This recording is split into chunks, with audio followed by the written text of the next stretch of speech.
So the second question is a lot easier to answer because I'm answering that question actually in a book that I'm working on now, where I describe my conversion in detail and exactly what I experienced. And I'll say it's more experiential and how I came to realize that that's the truth for me in the way.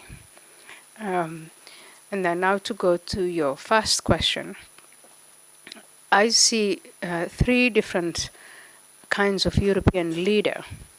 I see a European leader who sees the threat of Islam but thinks it's insignificant because, according to this particular leader,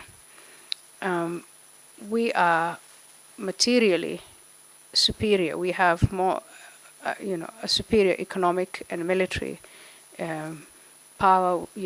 Western countries, if they bundle their powers together, they can defeat radical Islam because this particular European leader sees political radical Islam as a small group, maybe even see them a bit as a nuisance.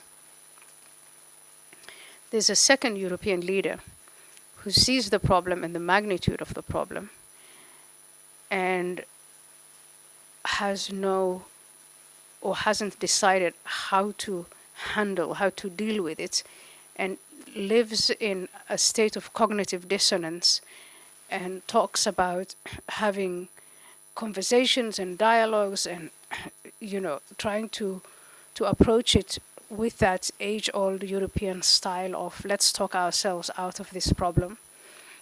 And then finally I see a third type of European leader who sees the problem, sees the danger, and has campaigned in European democracies to say, look, we have a problem with this, let's close the borders, let's assimilate Muslims, let's bring back the idea of citizenship.